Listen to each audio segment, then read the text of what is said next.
Invitación y al Colegio de Abogados de Cañete también por la participación y la invitación. No sé si me lo van a escuchar, estimados colegas, ¿me lo van a escuchar? Disculpen. Sí, doctor. Creo que sí me lo van a escuchar. Muy bien. Muy bien, vamos a explicar el proceso cautelar desde un punto de vista práctico.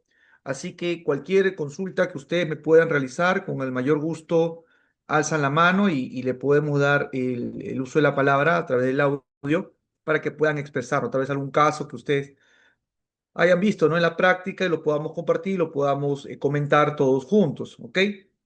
Voy a compartir el Código Procesal Civil, estrictamente lo que regula, ¿no? El proceso cautelar, ¿no? Ok, muy bien. Cuando nosotros hablamos de medidas cautelares, nosotros tenemos que entender que una medida cautelar es un instrumento procesal que sirve para garantizar la ejecución anticipada de una sentencia. Esa es una medida cautelar. Una medida cautelar es un instrumento procesal que sirve para garantizar la ejecución anticipada de una sentencia. ¿De qué sirve tener un proceso principal si al final esta sentencia que se imita en el proceso principal va a ser una sentencia ilusoria, una sentencia que al final lo único que vas a tener, vas a colgar en un cuadro y al final esa sentencia no se va a ejecutar? No se va a ejecutar, ¿cierto? ¿No? Entonces, lo que se busca con las medidas cautelares es que esa futura sentencia que se va a emitir en el proceso principal pueda ejecutarse luego que se dé la razón del derecho. Vamos a un ejemplo sencillo. Imaginemos que A le demanda a B obligación de dar suma de dinero para que el señor B le pague una suma de dinero, ¿cierto? ¿No? Como el señor B no le paga, entonces el señor A va a pedir una medida cautelar. Es decir, el señor A ha hecho sus averiguaciones y ha advertido que el señor B es dueño registral, imaginemos, de un departamento, porque así está en la partida, en su partida registral. Entonces, el señor A, ¿qué va a hacer? Va a embargar ese departamento, es decir, se va a inscribir en la partida registral de ese departamento que hay un embargo. Esto es, el proceso principal va a seguir su curso, va a seguir su tramitación, pero no se va a ejecutar hasta que se emita la sentencia y estemos en una etapa de ejecución forzada. En resumen, ese embargo va a servir de garantía y prácticamente le va a dar un mensaje al deudor. Oye, deudor, por si acaso, si tú no pagaras la deuda que te están demandando en este proceso, más adelante puede salir a remate este bien que ya se ha embargado, ¿no? Entonces, esa es la finalidad de una medida cautelar, que el bien ya se encuentre previamente embargado con la finalidad de que éste pueda salir a remate para que el acreedor pueda cobrar su creencia, ¿no? Pues imagínate si no existieran las medidas cautelares. Entonces, este proceso que te comento de suma de dinero, que es un proceso más común, porque en la práctica bastante casos se ve de procesos de suma de dineros, donde van de la mano con sus medidas cautelares, ¿no? ¿De qué vale que te mandes sumas millonarias si al final no vas a recuperar nada, ¿no? No lo veo atractivo, no se ve atractivo. Acá los doctores, doctoras que me acompañan y ven estos casos, ustedes saben muy bien, ¿no? Si yo solicito una demanda de suma de dinero para que el deudor me pague un monto y yo no puedo lograr embargar alguna propiedad o algún dinero del deudor, no tendría sentido una demanda de suma de dinero, ¿no? Que a lo mucho declarar insolvente al deudor, pero al final lo que yo quiero es mis ingresos, ¿cierto? Si no hay ingresos, esa demanda no sería muy atractiva, ¿cierto? ¿No? Entonces, las recomendaciones que les puedo dar, estimados colegas, es que al momento de que ustedes planteen una demanda, sobre todo de cobranza de dinero, o la piensan presentar, verifiquen y averigüen si él tiene la capacidad económica para poder pagarle, ¿no? Porque si no, imagínate, pues, ¿no? Si el deudor no tiene nada, entonces tu demanda de suma de dinero, que seguramente la vas a ganar, pero si al ganarla, simplemente no vas a poder recuperar nada, porque al final el deudor no tiene nada, ¿no? Uno mira, pero doctor, lo puedo mandar copias al Ministerio Público para que lo denuncien, pues, ¿no? Sabemos muy bien que la Constitución es clara al señalar que no existe prisión por deudas, con la excepción del tema alimentario, ¿ok? Entonces, Ya tenemos claro este panorama, para qué sirven las medidas cautelares, cuál es su finalidad, ¿ok? Y en qué supuestos se da, ¿no? Cuando nosotros hablamos de medidas cautelares, sobre todo en el proceso civil, es obligatorio que nosotros nos vayamos al artículo 608 del Código Procesal Civil. El artículo 608 es el artículo parte, porque parte de este artículo respecto a la regulación del proceso civil. Vamos a leer, ¿ok? ¿Qué dice el artículo 608? El artículo 608 es muy interesante, ¿ah? A ver, el juez competente para dictar medidas cautelares es aquel que se encuentra habilitado para conocer de la demanda. Ah, ya. El juez competente para dictar medidas es aquel que se encuentra habilitado para conocer las pretensiones de la demanda. ¿Qué quiere decir? Que si yo voy a interponer una demanda ante un juez especializado en lo civil, significaría que ese juez especializado en lo civil es el competente para que pueda dictar la medida cautelar. Si yo interpongo mi demanda ante un juez de paz letrado, entonces el juez de paz letrado sería competente para que se interponga la medida cautelar. Ello quiere decir que tanto la demanda principal como la medida cautelar tienen que recaer ante el mismo juez, no pueden ser jueces distintos. No pueden ser jueces distintos, ¿ok? Eso hay que tener muy en claro. No es que yo interpongo una demanda principal ante el juez X y mi medida cautelar la planteo ante el juez F. Eso no puede suceder. La medida cautelar se interpone ante el juez que está conociendo la demanda principal o ante el juez que va a conocer la demanda principal si estamos dentro de una medida cautelar fuera del proceso. ¿Ok, doctor? Entonces, eso es claro con el tema de la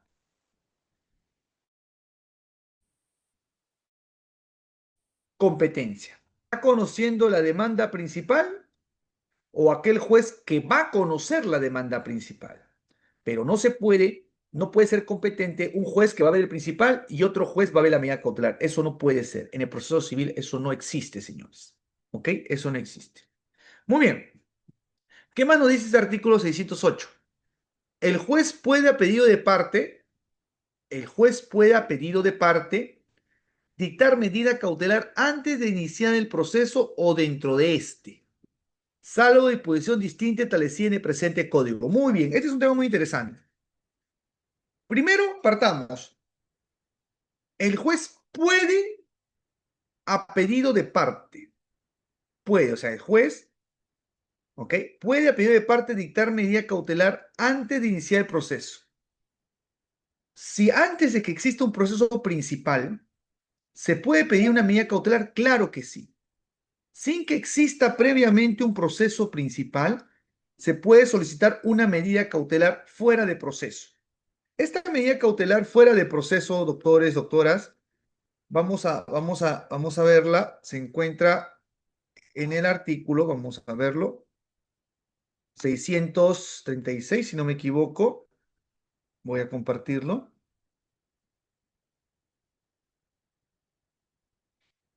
Muy bien.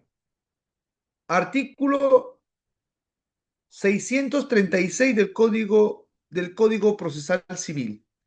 El artículo 636 del Código Procesal Civil nos regula la figura de la medida cautelar fuera de proceso. La medida cautelar fuera de proceso es aquella medida cautelar que se solicita, que se interpone antes que exista un proceso principal. Es decir, doctores, imaginemos nuevamente, vamos al tema de cobranza de dinero, porque son los casos más comunes que se ve. A se pide prestado dinero de B, ¿se entiende? A través de una letra de cambio. Se entiende que el señor A, al ser el deudor, es el girado, ¿cierto? ¿No? Y el señor B, a ser el acreedor, es el girador. ¿Qué significa? Que si llega la fecha de vencimiento y el señor A, como es el girado o también el deudor, no cumple con pagar, el señor A, B ya tiene expedito su derecho para interponer una futura demanda, ¿cierto? ¿No? Pero su derecho de crédito ya se encuentra reconocido, ya se encuentra acreditado. ¿Dónde? En el título valor, en esa letra de cambio, ¿cierto? ¿No? Y la deuda, imaginemos que está contenida en esa letra de cambio, es de $40.000. $40.000. Muy bien, $40.000.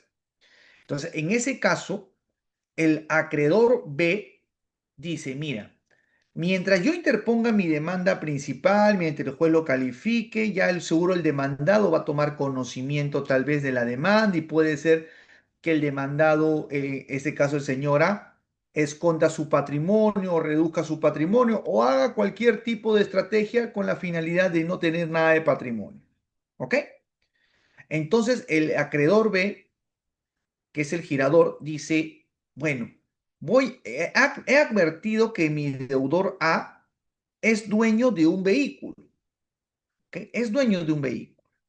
Entonces lo que voy a hacer es interponer una medida cautelar fuera de proceso, en este caso específicamente una medida cautelar en forma de secuestro conservativo, con la finalidad que se embargue previamente su vehículo, ¿ok? Y paralelamente pueda ya presentar mi demanda principal. En otras palabras, con la medida cautelar fuera de proceso, lo que se va a buscar es que antes que inicies tu demanda principal, ya tengas una medida cautelar o un embargo a tu favor. Es decir, empiezas ganando, como se dice, ¿no? Empiezas ganando, ¿no? Porque en el caso concreto que le expuse, si se logra hacer el embargo en forma de secuestro conservativo, se logra capturar ese vehículo del deudor A, el B ya inicia su proceso principal ya teniendo en garantía el vehículo. Es decir, ya entra con más presión para su deudor. Entonces, esa es la finalidad, doctores, doctoras, de una medida cautelar fuera de proceso. Lo que se busca con la medida cautelar fuera de proceso, ¿ok?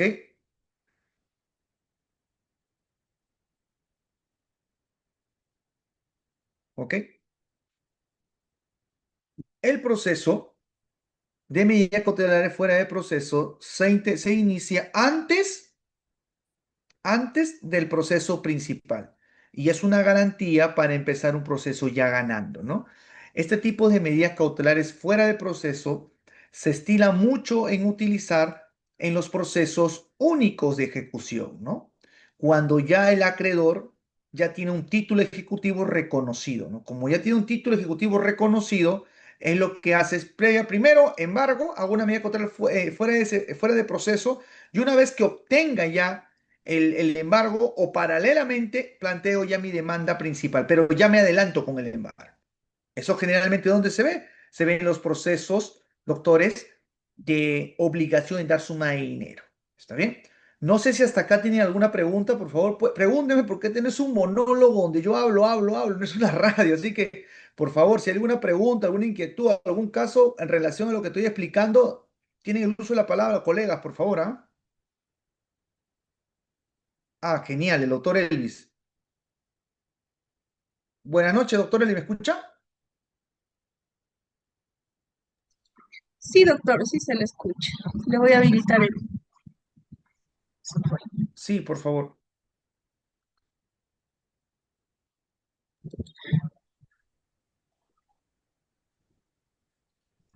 Doctor Elvis, no sé si pueden habilitarle, por favor.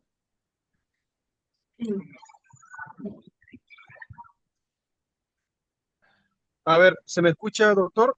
Claro que sí, doctor. ¿Aló? Buenas noches. Gusto de saludarlo, doctor. Gracias por preguntar. Sí, hay algo que me quedó un poquito bien claro y a la vez también no. Ahora si usted me responde. Cuando usted menciona que la medida cautelar es un recurso que posteriormente se puede ya estar ganando algo, así lo entendí. En tema civil, lo que estoy hoy está pasando, creo que es un tema administrativo, pero usted sabe muy bien que el procedimiento administrativo antes era del Código Civil, antes estaba en tema civil, ahora ya está muy aparte la ley 27444, ¿no? Pero en este caso, doctor, que cuando usted menciona que la medida cautelar es algo que se va ganando ya, ¿qué es lo que está pasando en un tema contextual actual, en tema de la ex fiscal Delia Espinosa, que ha mandado una medida cautelar? Ok. Gracias, doctor, por la pregunta, muy amable usted.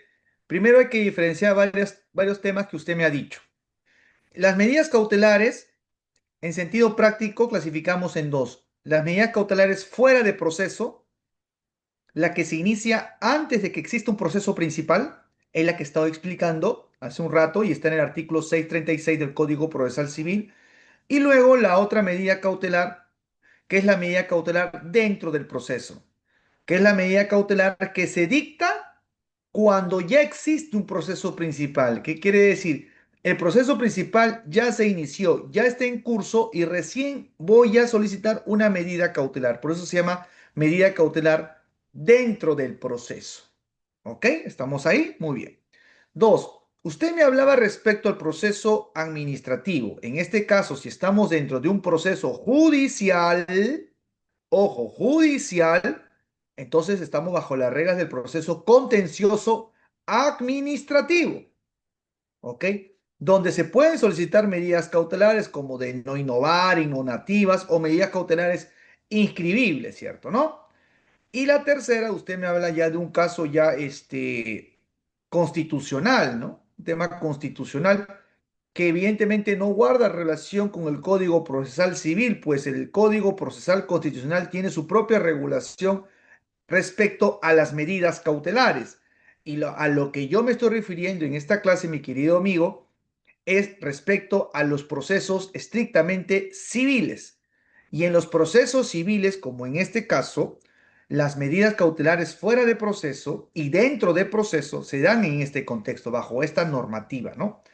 Su tercera interrogante está más relacionada a un tema constitucional de reposición y no estrictamente a un proceso civil. Le agradezco, doctor Elis, muy amable por su pregunta usted. No sé si hubiera alguna otra interrogante de algún colega o algo que no quedó claro para volver a explicarlo si desean ustedes.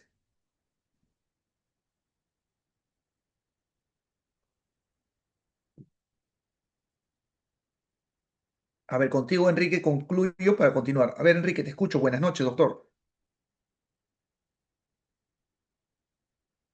No sé si me pueden ayudar, por favor, con el audio.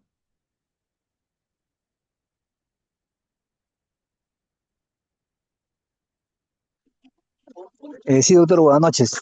¿Qué Una tal, doctor Enrique? consulta, Buenas noches. sí, sí, doctorcito, buenas noches, con la doctora Suri y también todos los doctores que me escuchan. Bueno, soy asistente de derecho. Una consulta, doctor.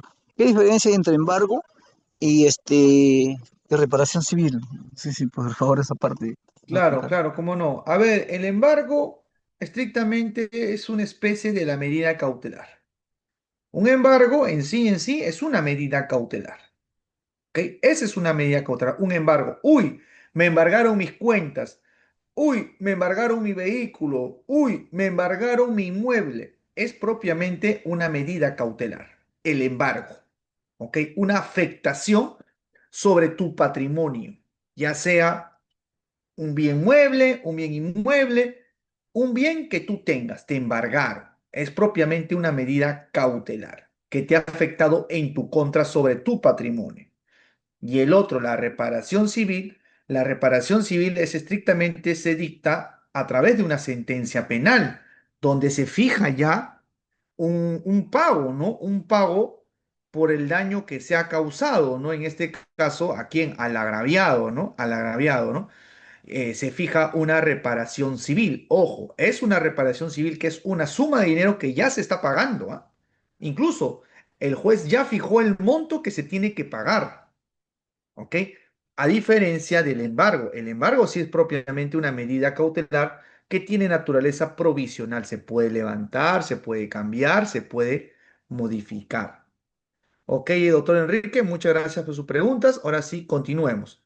Muy bien, entonces ya tenemos claro nosotros, estimados colegas, ¿para qué sirve una medida cautelar? Ya sabemos que en sentido práctico existen dos medidas cautelares, la fuera de proceso y dentro de proceso. Hemos dicho nosotros que la fuera de proceso se inicia cuando todavía no hay un proceso de promedio principal iniciado. Y el dentro de proceso es cuando se dicta una medida cautelar que ya está dentro del proceso principal iniciado. Muy bien. ¿Qué nos dice el segundo párrafo del artículo 608 del Código Procesal Procesal Civil. ¿Qué nos dice? Todas las medidas cautelares fuera de proceso, ¿ok? Todas las medidas cautelares fuera de proceso, miren, todas las medidas cautelares fuera de proceso. Todas las medidas cautelares fuera de proceso destinadas a asegurar la eficacia de una misma pretensión deben solicitarse ante el mismo juez bajo sanción de nulidad de las resoluciones cautelares dictadas. Todas las medidas cautelares fuera de proceso destinadas a asegurar la eficacia de una misma pretensión deben solicitarse ante el mismo juez. Eso es claro, pues. Si yo quiero plantear mi demanda ante el juez especializado en lo civil de Piura, mi medida cautelar fuera de proceso, ¿ante qué juez tengo que interponerlo? Ante el juez especializado de Piura. ¿Por qué? Porque el juez especializado en lo civil de Piura es el juez que va a conocer mi proceso principal. Por eso mi demanda, mi medida cautelar fuera de proceso, lo planteo ante él. Eso es importante porque si tú planteas tu medida cautelar fuera de proceso ante el juez civil de Piura y tu demanda principal lo planteas ante el juez civil de Tumbes, eso es nulo. Eso es nulo. Y no lo dice, no lo digo yo, lo dice claramente el segundo párrafo del artículo 608 del Código Procesal Civil, que al texto te dice, todas las medidas cautelares fuera de proceso destinadas a asegurar la eficacia de una misma pretensión deben solicitarse ante el mismo juez bajo sanción de nulidad de las resoluciones cautelares dictadas. Bajo sanción de nulidad de las resoluciones cautelares dictadas. ¿Qué significa? Oye, si tú planteas ante un juez distinto o un juez que no es el que va a conocer tu demanda principal, esa cautelar es nula. Entonces, hay que tener mucho cuidado ante qué juez planteamos nuestra medida cautelar. Nuestra medida cautelar tiene que ser planteado ante el juez que va a conocer el proceso. ¿Ok?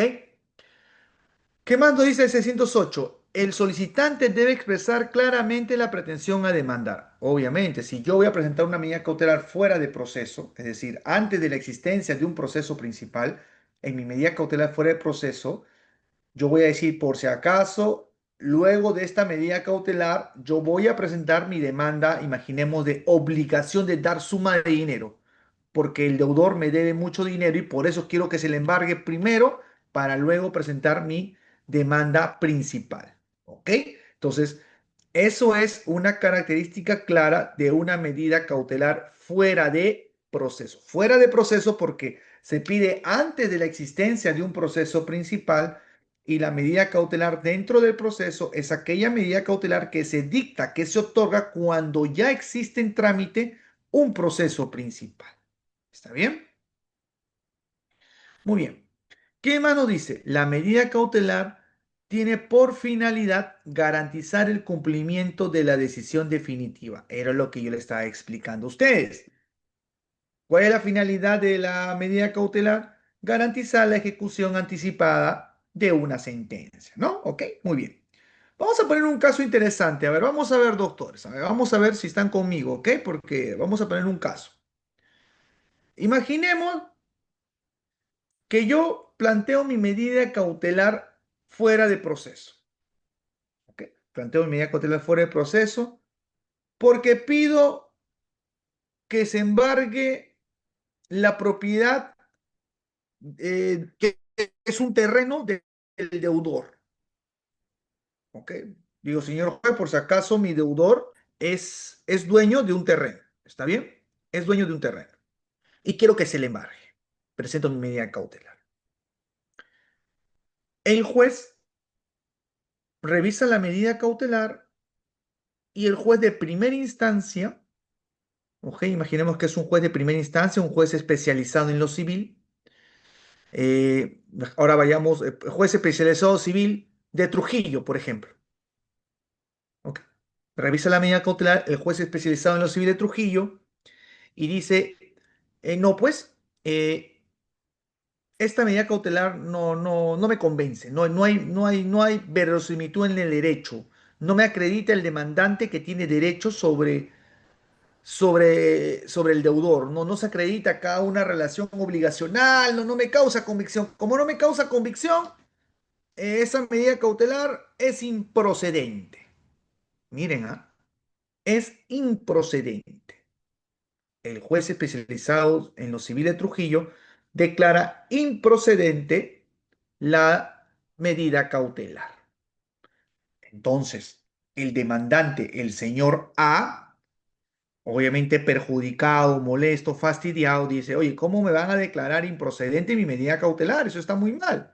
Entonces, ¿qué hace el señor A? Interpone su recurso de apelación. Muy bien. Se eleva el expediente, se eleva la solicitud cautelar, ¿ok? Se eleva ante la Sala Civil de Trujillo, de la Corte de la Libertad. Y en la Corte, la Sala Civil de Trujillo evalúa la medida cautelar que se ha declarado improcedente y para la Sala Civil, como segunda instancia, dice, oye, esto no es para que se declare improcedente, ¿ah?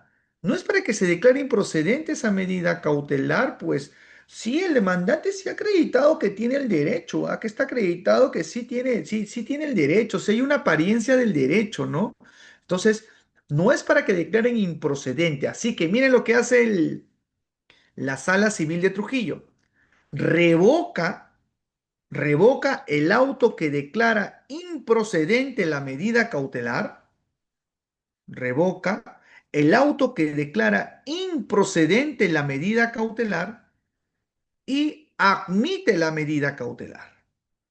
O sea, es decir, para el juez de primera instancia, el juez especializado en lo civil de Trujillo, para él es improcedente la medida cautelar, pero en apelación la Sala Civil de Trujillo dice revoco y sí se tiene que admitir la medida cautelar, porque para mí sí tiene el derecho.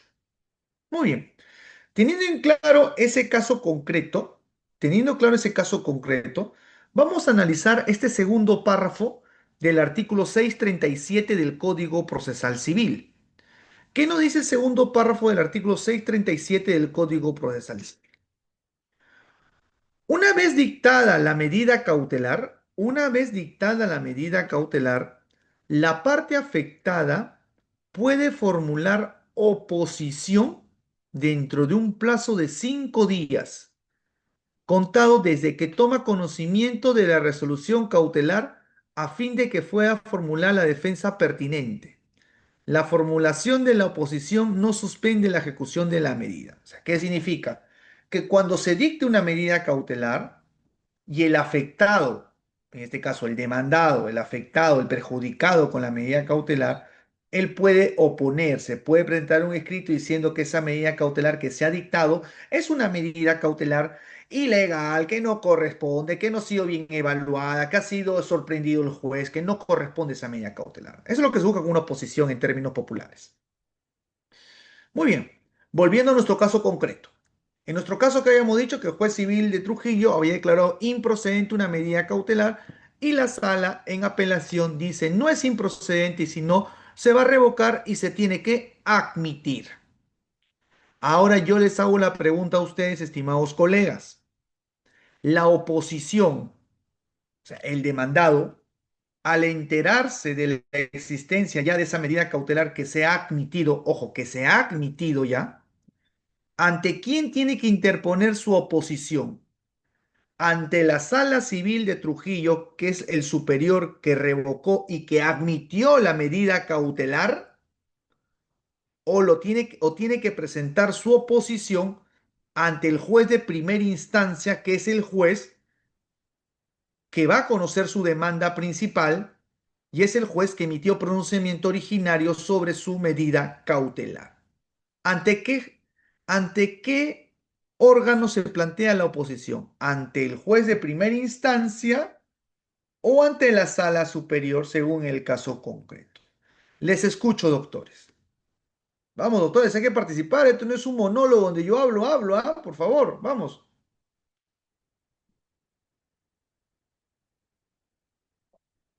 No sé si me entendieron o no, dígame, por favor.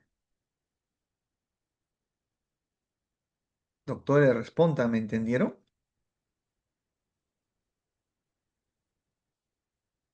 Comentarios respecto al caso, doctores. Si tienen audio, sería genial escucharlos, ¿ah?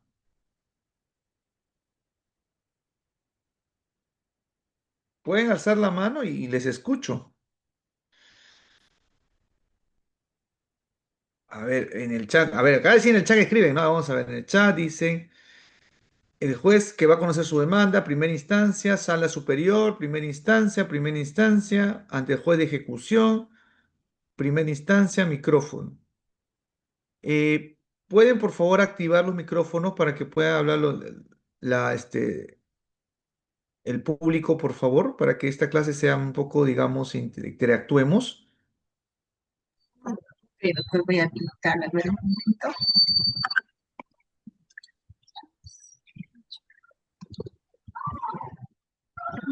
Ya, pueden habilitar normal, doctor. Ya tienen todas las autorizaciones. Doctor, buen día. Buenas noches, perdón. ¿Qué tal, señor Juan Carlos? Gusto saludarlo. Buenas noches. Buenas noches. Mire, el casito es el siguiente. Tenemos una acta de conciliación Doctor, por pago vayamos de al deuda. caso, vamos al caso que yo he planteado. Vamos a responder primero el caso y Ay, luego ya, usted me cuenta su caso suyo, por favor, para no salirnos. ya, ya. Entonces le doy la oportunidad a otra persona, ¿ven?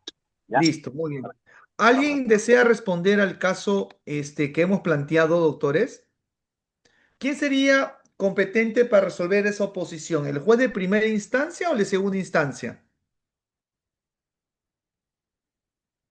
En el chat veo opiniones divididas. Algunos dicen que tiene que ser la sala, otros dicen que tiene que ser el juez de primera instancia. Pero nadie dice eso por audio. Y acuérdense que estamos bajo las reglas de la oralidad. En toda audiencia los abogados tienen que oralizar y expresar sus ideas, ¿ah? Sí, Doctor, doctor, buenas noches. Walter Chinchay, ¿cómo está, doctor? Gusto saludarlo. Buenas noches. Buenas noches, doctor. Bueno, ya que la sala ha revocado, ¿no?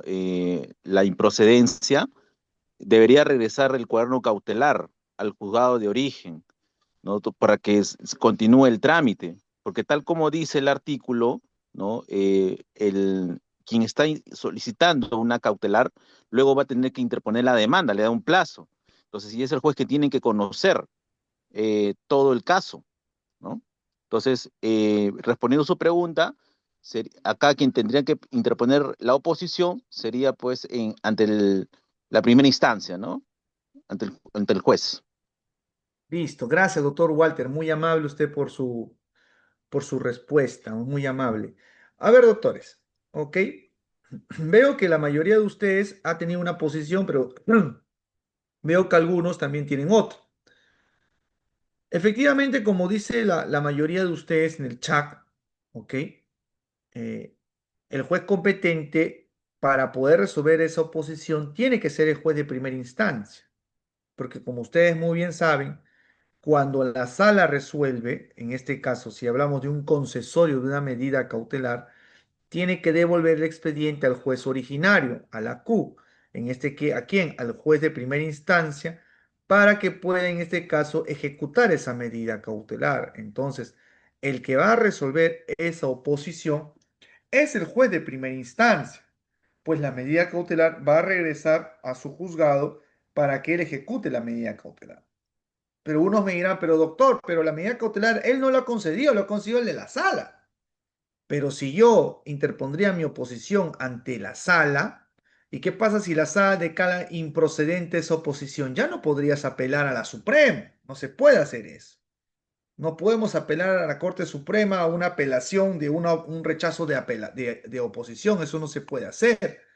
Por eso lo que más resultaría es que la oposición lo resuelve el juez de primera instancia. Ya si el juez de primera instancia declara improcedente la oposición, se puede apelar y lo puede revisar la sala superior. Entonces, ese es otro argumento fuerte que considero por lo que también debería ser competente el juez de primera instancia. ¿Ok, doctores?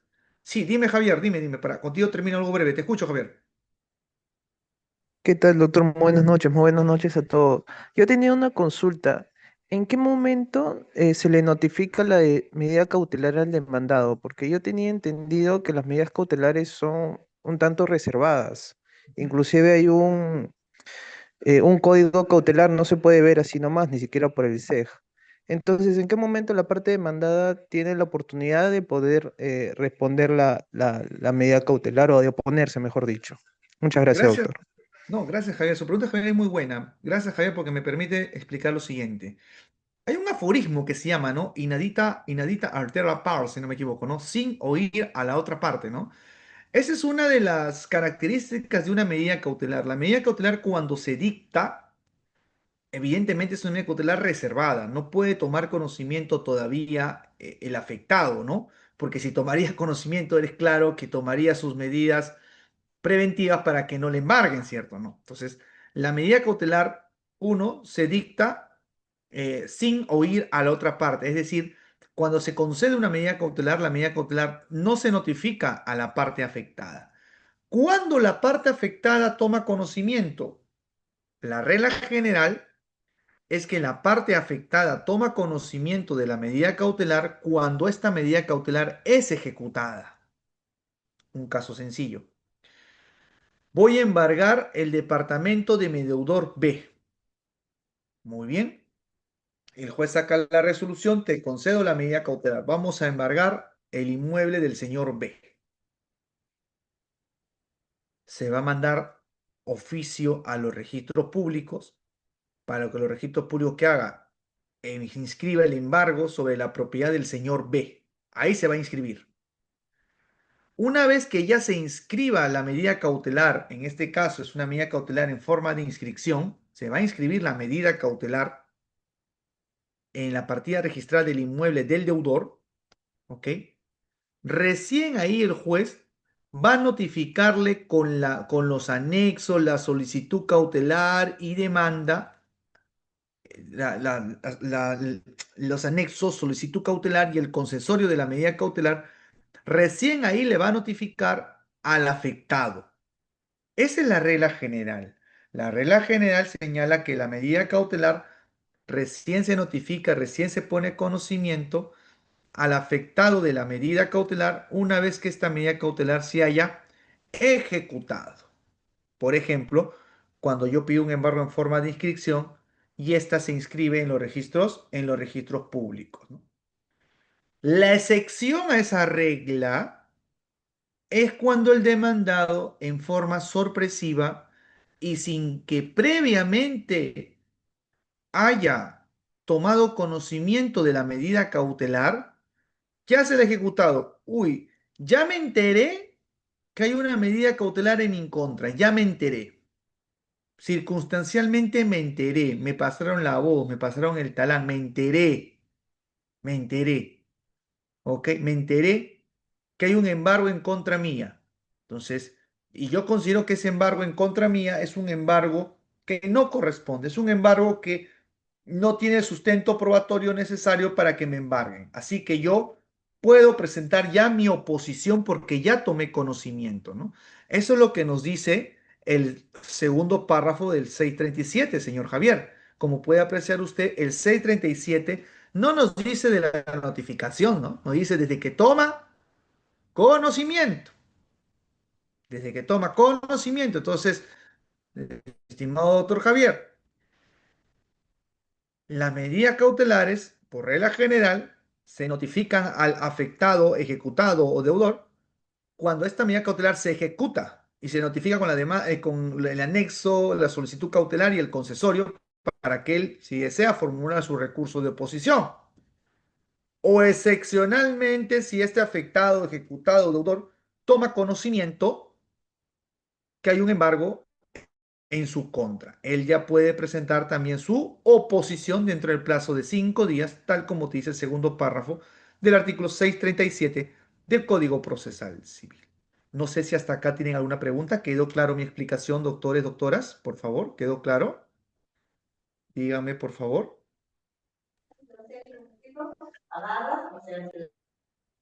Bueno, si no dicen nada, presumiré, pues no, jure, de jure que ha quedado claro, pues no, no me dicen nada, yo creo. Avanzaremos, ¿no? ¿Ok? Listo. Muy bien. Entonces ya sabemos nosotros qué es una medida cautelar, las clases en sentido práctico de una medida cautelar. Ya sabemos nosotros ya la oposición, qué es la oposición a una medida cautelar. Ahora vayamos a un tema que también me parece muy interesante, ¿ok? Que he visto bastante en la práctica.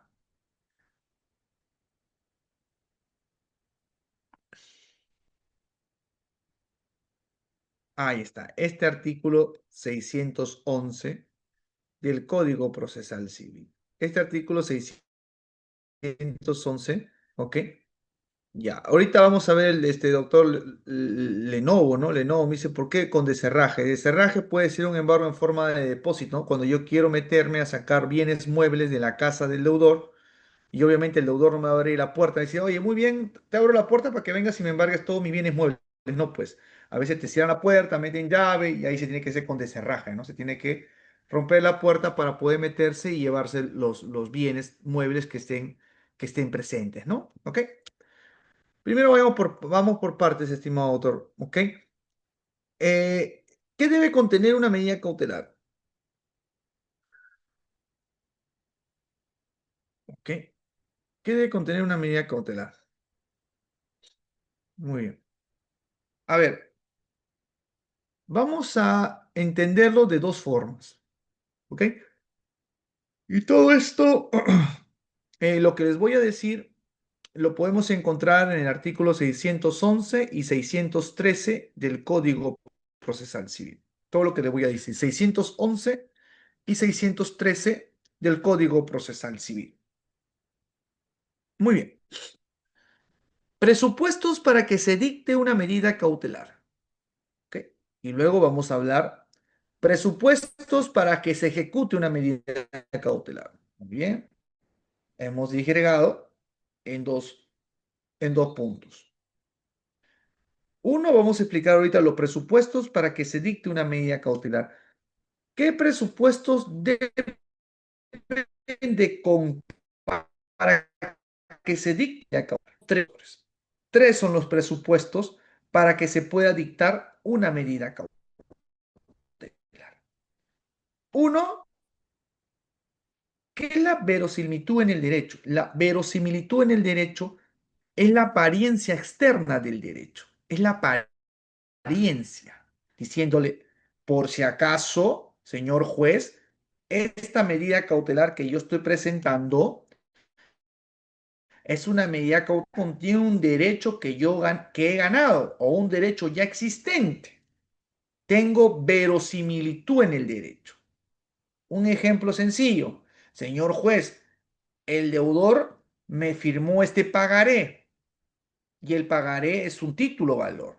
Es un derecho cierto, expreso y exigible.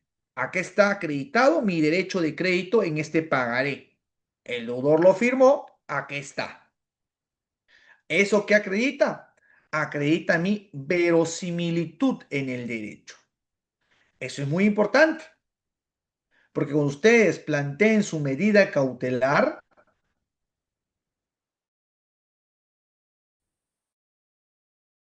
tienen que acreditar similitud en el derecho. Es decir, que tienen el derecho reconocido, el derecho ganado, el derecho existente. Porque si no reconoces, si no acreditas ese presupuesto, el juez no te va a conceder la medida cautelar. Así tu medida cautelar tenga 200, 300 hojas. No te lo va a conceder. No te lo va a conceder. La medida cautelar tiene que tener, uno, su primer presupuesto acreditado, verosimilitud en el derecho. Si no hay eso, señores, simplemente esa medida cautelar se va a caer por sí sola. ¿Ok? Se va a caer por sí sola. Si no acreditas ellos, esa medida cautelar se va a caer por sí sola. Muy bien.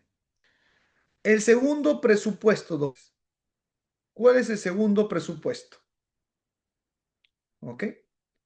¿Cuál es el segundo presupuesto? El peligro en la demora, el muro, ¿no? El peligro en la demora, ¿qué significa, señor juez? Si usted no me concede esta medida cautelar que yo he solicitado, que yo he requerido, ya el proceso principal que se está iniciando, que yo voy a iniciar, ya no sería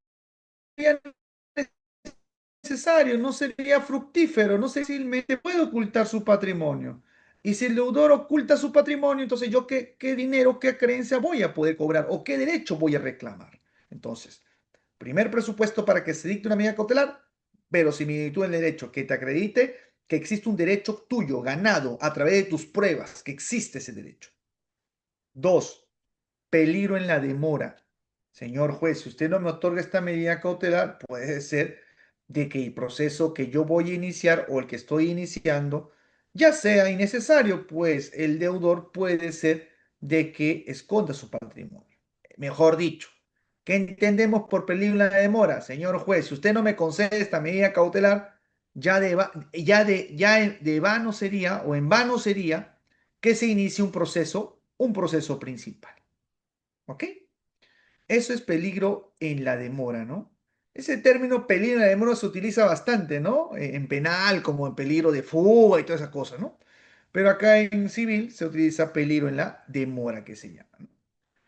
Y el tercer presupuesto, que también es un presupuesto muy importante, es el de razonabilidad. ¿Qué significa la razonabilidad? Que la medida cautelar que yo estoy solicitando, que yo estoy requiriendo, sea una medida cautelar razonable. ¿Qué decir? Consecuente con mi petitorio que estoy planteando yo. Por ejemplo, si el deudor me adeuda $20,000, miren, présteme ejemplo, présteme atención este ejemplo. Si el deudor me adeuda $20,000, ¿ok? Y yo advierto que este deudor mío tiene dos vehículos. Cada vehículo vale $20,000. ¿Ok? Señor juez, quiero que se embargue esos dos vehículos. $10,000 para el vehículo 1 y $10,000 para el vehículo 2, pero quiero que se embargue los dos. Yo les hago una pregunta, ¿eso sería razonable?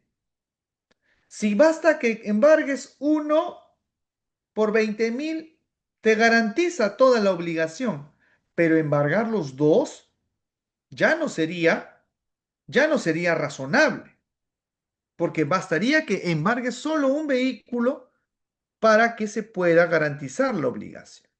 Entonces, la razonabilidad tiene que ir de la mano con la proporcionalidad.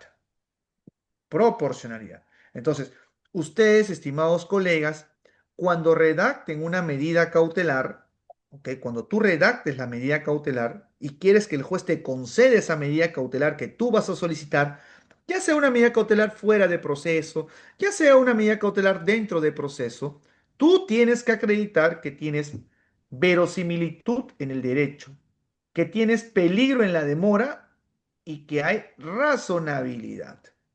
Esos tres presupuestos tienen que concurrir para que puedan otorgarte una medida cautelar e incluso el juez, cuando te concede la medida cautelar, tiene que desarrollar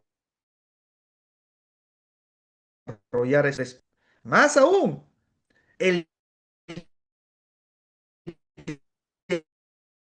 mandado que va a contradecir, cuestionar esa resolución que concede la medida cautelar, ese deudor, ese afectado, cuando formule su oposición, va a decir, a ver, juez, un momentito, esa medida cautelar que usted ha concedido no tiene verosimilitud en el derecho, no tiene peligro de demora, no tiene razonabilidad. O sea, ya cuestionas esos presupuestos. Basta que no haya uno de ellos, no se puede dictar la medida cautelar, doctores. Entonces, acuérdense bien.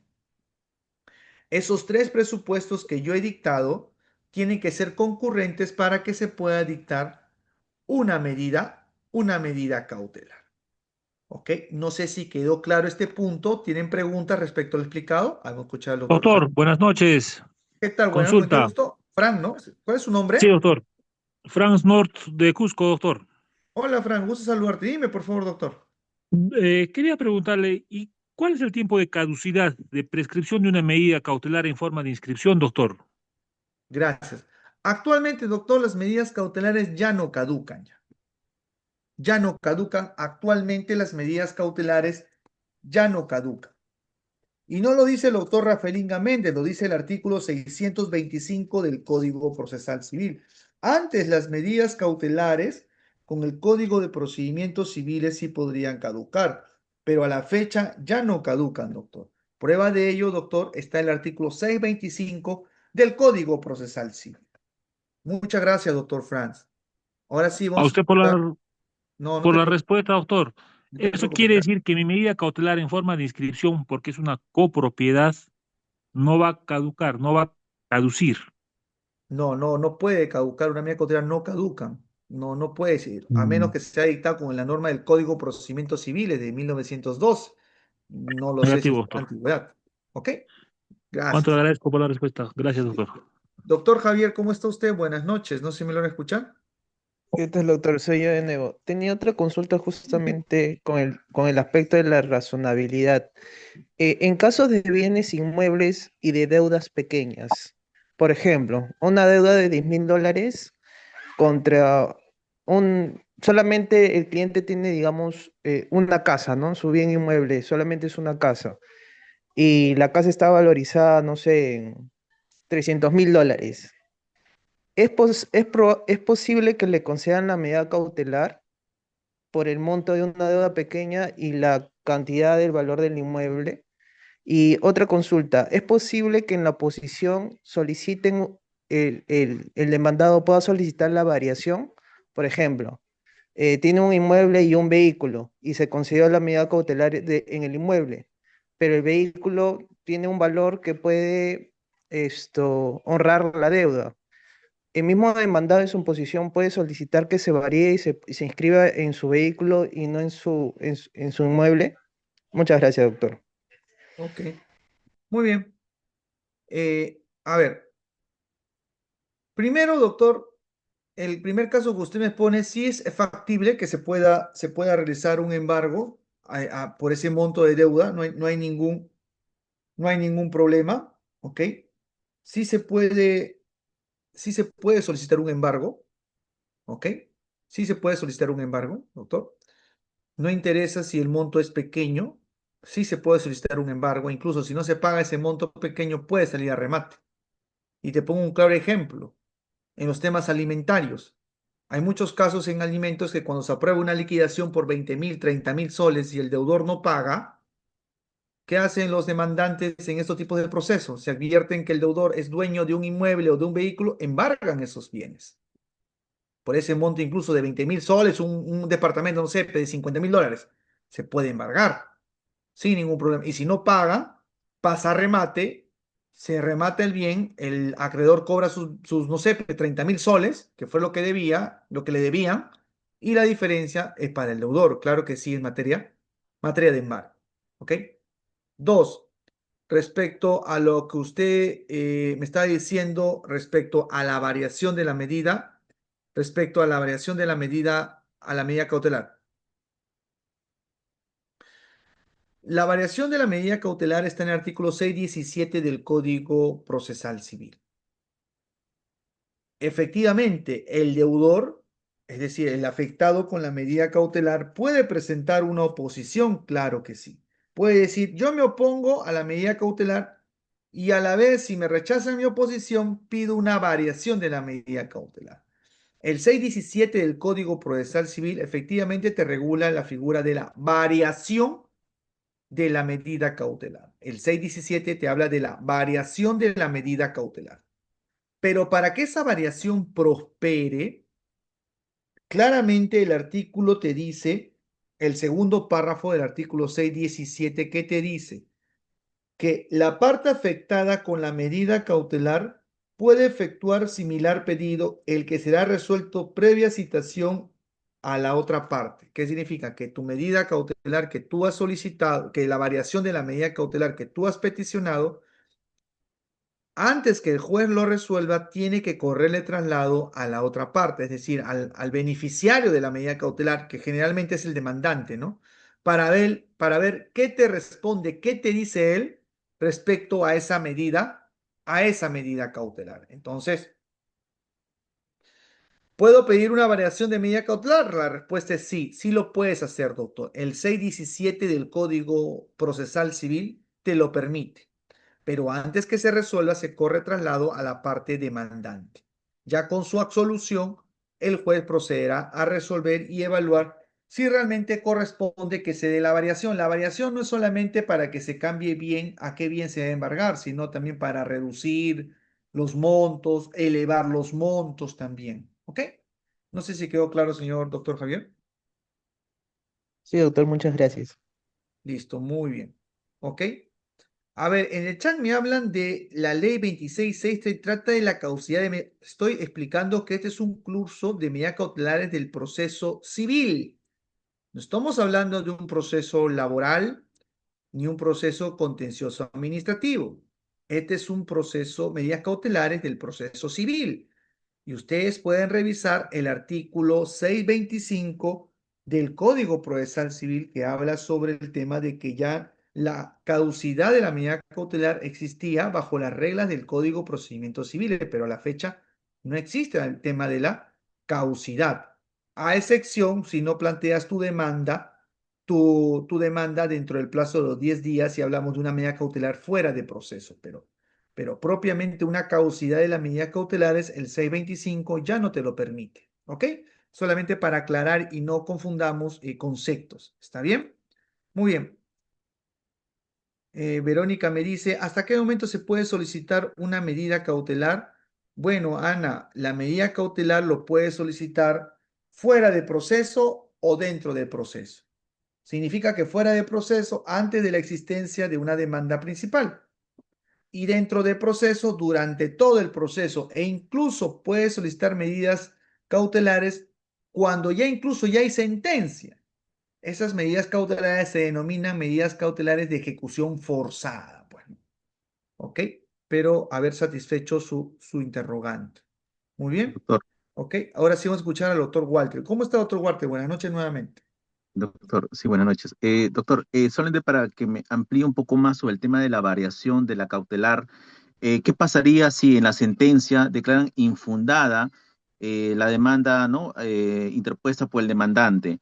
Lo que va a hacer el demandado es hacer una variación. Igual ahí se tiene que emplazar al demandante o ya no es necesario porque la sentencia ha salido infundada. A ver, ¿puedes repetir tu pregunta, por favor, doctor? Sí. ¿Qué pasaría si la sentencia de primera instancia declara infundada, ¿no? La demanda principal? Entonces, lo que va a hacer el demandado, como hay una cautelar, va a solicitar la variación, ¿no? Que se deje sin efecto, ¿no? Ya que la principal salió infundada. En ese caso, doctor, el juez va a emplazar al demandante, no sé, el pedido de la variación de cautelar, o ya basta con que la sentencia diga infundada la demanda interpuesta por el demandante. Gracias, Walter. Walter, vamos a revisar contigo el artículo 630 del Código Procesal Civil. Creo que ese artículo responde eh, su interrogante. Artículo 630 del Código Procesal Civil. Una muy buena pregunta que el doctor Walter nos ha hecho. ¿Ok? A ver, vamos a leer el artículo 630 y creo que leyendo el 630, Walter, rápidamente vas a tener tu respuesta. Si la sentencia de primera instancia declara infundada la demanda, la medida cautelar queda cancelada. Miren, queda cancelada. No habla de caducidad, queda cancelada. Aunque aquella hubiera sido impugnada. Sin embargo, a pedido del solicitante, el juez podrá mantener la vigencia de la medida hasta su revisión por la instancia superior, siempre que se ofrezca contra cautela real o fianza solidaria. O sea, acá no es necesario, mi estimado Walter, pedir una variación. Si la demanda principal es infundada, ¿a quién le perjudica la demanda que es infundada? Le perjudica al demandante, ¿cierto? ¿No? Y si el demandante desea que aún su medida cautelar que está a su favor se mantenga vigente o mantenga sus efectos, este demandante tiene que presentar una contracautela, que es una garantía, ¿no?, para que esta medida cautelar todavía esté vigente. Muy bien. Entonces, acá, doctor Walter, no es necesario presentar una variación. Si el demandante acredita que efectivamente su demanda ha sido infundada, cosa que lo ha perjudicado, él igual puede presentar una contracautela real o fianza para que su medida cautelar se mantenga hasta que se resuelva su apelación contra la sentencia que él ha declarado infundada su demanda. No sé si quedó claro, doctor Walter. Así es, doctor. Sí, solamente que sería un escrito por parte del afectado, nada más para el impulso, pues, ¿no? Porque a veces los jueces no hacen la cancelación automática, ¿no? No, no lo hacen, pues no lo hacen, pero si, por ejemplo, si el demandado pide la variación, ¿qué va a hacer el juez? Le va a correr traslado al demandante. Oye, demandante, por si acaso están pidiendo esto. Vas a ofrecer contracautela real o procesal. Si no lo ofreces, levanto la medida cautelar. Aplico lo que le dice literal el 630, nada más. ¿Ok? Listo. Listo, doctor. Muy bien. No sé si hay alguna interrogante más respecto a lo explicado en Doctor, clase. buenas noches. ¿Qué tal? ¿Cómo estás, doctor Cristian? Qué gusto saludarlo. Doctor, tocando el tema de la contracautela, mi pregunta sería, ¿cómo, por ejemplo, se ha pedido una medida cautelar, ¿no? Y se ha declarado infundada la demanda, se levanta la medida cautelar, la parte demandada, ¿cómo solicitaría la ejecución o el cumplimiento de la afectación mediante la contracautela? ¿En el mismo proceso o otro proceso, doctor? En ese mismo proceso tiene que ser. En ese mismo ¿Y cómo, proceso se tiene que ser. y, y cómo mediante una demanda, doctor, o No, mi es amigo, como lo en piden ese las mismo otras? proceso basta con una solicitud, en ese mismo proceso, y decir, esa medida cautelar que se interpuso en mi contra es una medida cautelar maliciosa, una medida cautelar que no tenía derecho, tanto así que ya la demanda fue infundada, me causó perjuicio, y por tal, señor juez, quiero que se efectivice la contracautela que se otorgó a favor del demandante, a favor mía, ¿no? Porque soy el afectado, pues, ¿no? Entonces, el juez debería de ejecutar la contracautela en ese mismo proceso donde se declaró infundada la demanda, ¿no?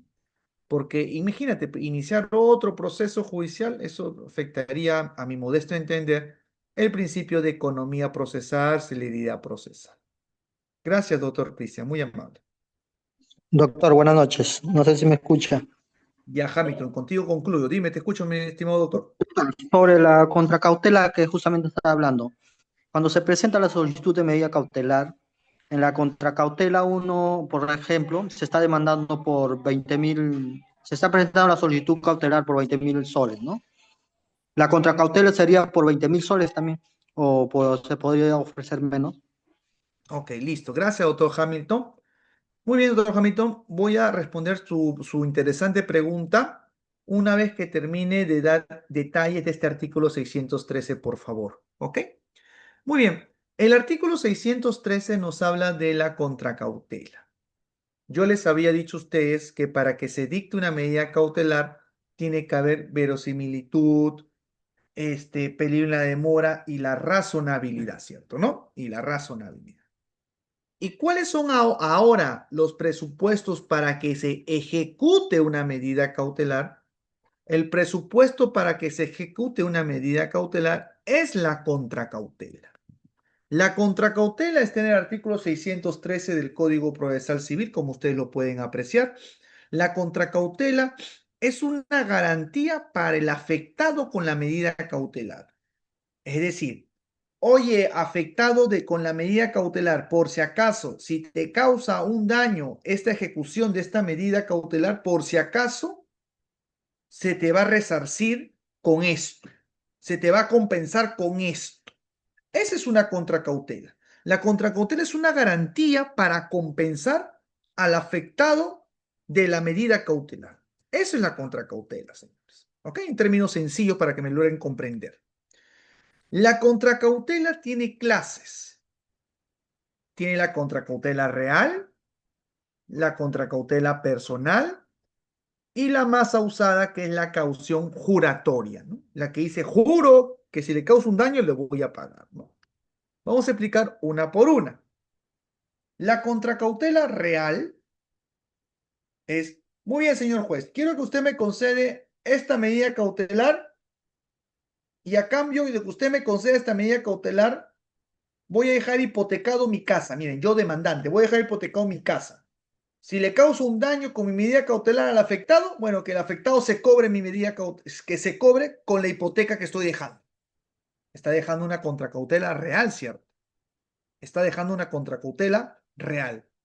Que dice, oye, por si acaso, señor juez, quiero que usted me otorgue esta medida cautelar. Si yo le afecto, le causo un daño al demandado, al afectado, con mi medida cautelar, que se cobre de mi hipoteca, porque la hipoteca lo estoy dejando como contracautela real o como garantía mobiliaria, eso. ¿Ok? Es una contracautela real, bajo las normas de los derechos reales. ¿Ok? La segunda clase de contracautela, la contracautela personal. ¿Ok? Caso típico, la fianza. Señor juez, quiero que usted me conceda esta medida cautelar.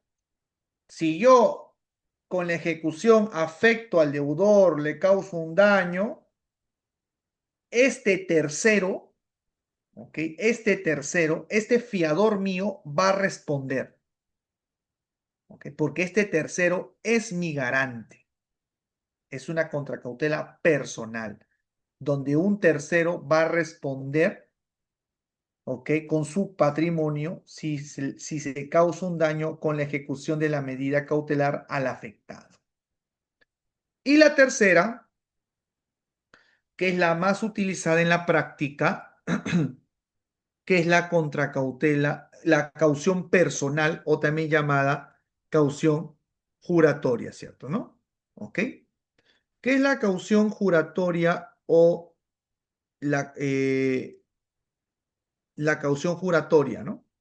La caución juratoria es nada menos que el juramento, ¿no? La promesa. Juro, señor juez, que si con esta medida cautelar le causo un daño, le afecto al deudor, con la ejecución de la medida cautelar, lo juro que le voy a pagar. Lo juro. ¿Ok? Basta con una declaración jurada con firmas legalizadas ante el secretario de juzgado que si causa un daño al afectado, jura que le va a pagar. Nada más. Está jurando. Nada más. Jura. ¿Ok? Está jurando nada más. Esas son las tres clases de contracautela que se utilizan. Esta última es la contracautela juratoria más común que se da, ¿no? Ok. Me acuerdo en el libro del doctor,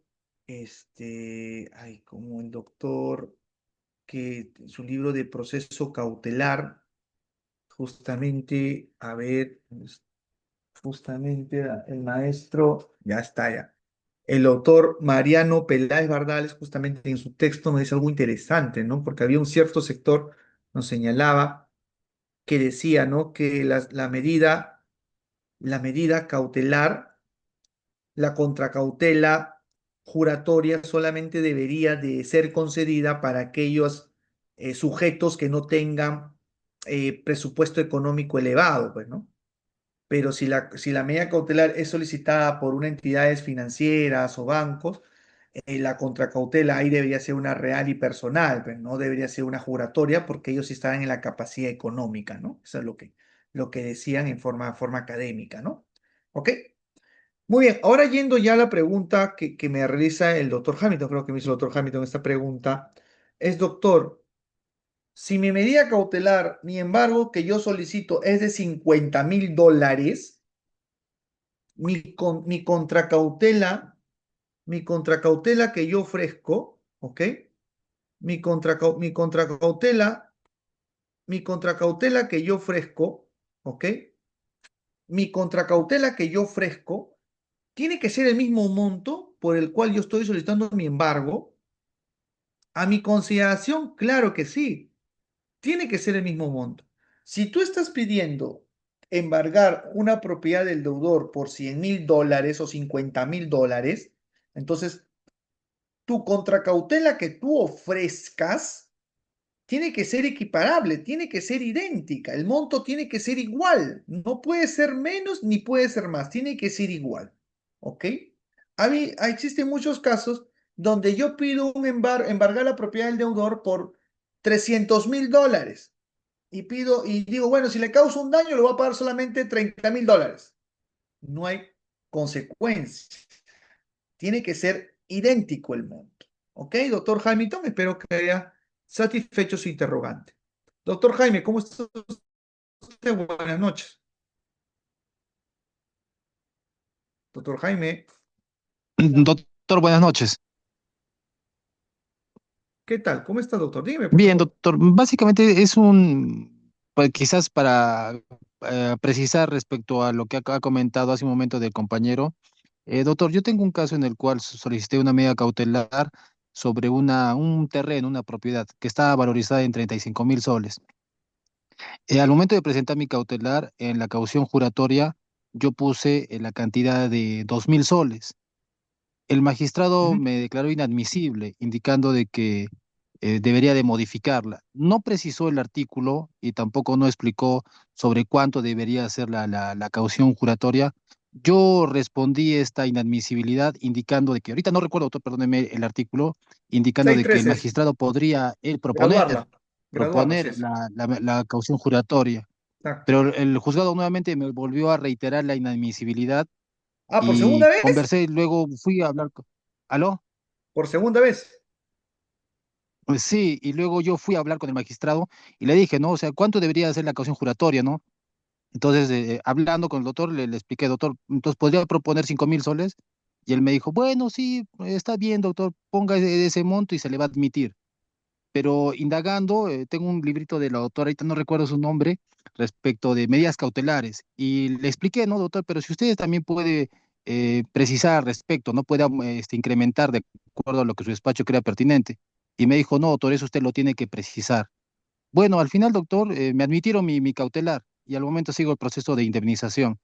Pero, doctor, ahora con su confianza y también con lo que ha comentado el compañero, ¿está normado ello, o sea, de que yo como parte pueda solicitar una caución juratoria de 5.000 soles, teniendo en cuenta de que la propiedad es de 10.000, 20.000? ¿Hay una cuantificación al respecto? ¿Cómo nos podría servir un parámetro? El compañero hace un momento mencionaba de que era un bien de unos 50.000 soles, pero ¿sobre cuánto debería de ser la caución juratoria? ¿Hay un estimado, un cuánto? Gracias, Gracias, doctor. doctor. No, gracias, muy amable su pregunta, muy interesante. A ver, primero apartamos todos. El 613 del Código Procesal Civil, como les había dicho, estimados colegas, nos regula lo que es la contracautela. ¿Ok? El segundo párrafo del 613, imagino que ustedes tienen su código a la mano, te dice el segundo párrafo del 613 que te dice, la admisión de la contracautela en cuanto a su naturaleza y monto es decidida por el juez, quien puede aceptar la propuesta por el solicitante, graduarla, modificarla o incluso cambiarla por la que sea necesaria para evitar los eventuales daños que pudiera causar, ¿no? ¿Ok? Entonces, mejor dicho, el juez tiene esa facultad de graduarla, es decir, puede aumentar la contracautela como pueda reducirla. ¿Está bien? No hay una tablita que te dice el monto aproximado, mi estimado doctor. Queda ya a discrecionalidad del juzgador. Ahí está la norma, el 613, segundo párrafo del CPC. Sin embargo, yo, con fines didácticos, ¿ok? Para mí, en mi modesto entender, vea la segura, pide el mismo monto, ofrece contracautela por el mismo monto que vas a embargar, con la finalidad de que no haya alguna observación a futuro como declarar inadmisible una medida cautelar por ello, pues, doctor. ¿Ok? Muchas gracias por la pregunta. Doctora Sandra, ¿cómo está usted? Buenas noches. Buenas noches, doctor. Muchas gracias por la respuesta que me va a dar. Doctor, le comento, yo he solicitado una demanda de mejor derecho de posesión, Ujú. pero quiero solicitar una medida cautelar, toda vez de que quien está posicionado, hemos visto de que está lotizando el terreno con fines de venderlo, ¿no? Entonces, ¿qué medida cautelar, doctor, usted me recomienda en este caso? Gracias. Una medida cautelar en ese caso sería de no innovar, pues, ¿no? Para que no haga ninguna transferencia. Si estamos hablando de un bien que está inscrito a nivel registral, de no innovar para que no haga un traslado sobre la venta de ese bien. Eso te podría recomendar si es que hablamos de un bien que se encuentra inscrito. ¿Ok? A eso yo me refiero. Ok. Gracias, doctora Sandra. Muy amable por la pregunta que usted me realizado. Doctor, resulta de que el bien no está inscrito en los registros. No está inscrito en los registros públicos el bien. No. Muy bien, no está inscrito. O sea, nunca ha ingresado, está a nombre de un tercero. En realidad no aparece inscrito en los registros públicos porque ya tenemos la información de del mismo registros públicos y mis patrocinados tienen certificados de posesión, ¿no? Ok, entonces usted quiere solicitar una medida cautelar para que los demandados no logren inscribirlo, ¿no? No logren venderlo, ¿no? Correcto. Bueno, entonces lo que usted tiene que hacer es pedir una anotación de demanda, pues, ¿no? Para que se haga la primera inmatriculación sobre ese bien. O en su caso, un embargo sobre bien no inscrito, pues, ¿no? Que se inscriba por primera vez, que sobre ese bien hay un proceso judicial de por medio, ¿no? Una medida cautelar sobre bien no inscrito. Y eso es, la medida cautelar sobre bienes no inscritos se encuentra regulado en el Código Procesal Civil. Te voy a dar la norma para que lo puedas revisar con más calma. ¿Ok? Es el artículo 650 del Código Procesal Civil, el que justamente te permite embargar bienes que no están inscritos, ¿no? Y como no están inscritos, va a ocurrir la primera inscripción que se llama, que es la inmatriculación. Gracias, doctora Sandra, muy amable. Doctor, y una última consulta de este caso. ¿Puedo solicitar la inmatriculación de este inmueble como medida cautelar y además medida cautelar de no innovar con el propósito de que los señores no transfieran, no vendan? Lo que pasa es que la naturaleza de tu pretensión es un mejor derecho de posesión, no se está discutiendo en sí la propiedad, ¿ah? Correcto, sí. No se está discutiendo la propiedad y lo que tú vas a prohibir es que prácticamente prohibirle vender la propiedad. Tendrías que enfocarlo, tendría que ver cómo lo planteas, ¿no? Yo pensé que el inmueble estaba inscrito. Si está inscrito, sí fácil, pues no, de no innovar que no puede venderlo, ¿no? Pero acá estamos hablando de que en sí ellos teóricamente no son los propietarios, porque es un proceso de mejor hecho de posesión, ¿no?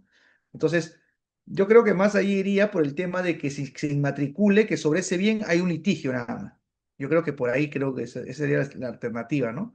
Ya que si se vende, ya saben al qué tercero que se merece bien, hay un proceso judicial de por medio, ¿no? Gracias, doctora Sandra, muy amable. Gracias, doctor. Ok.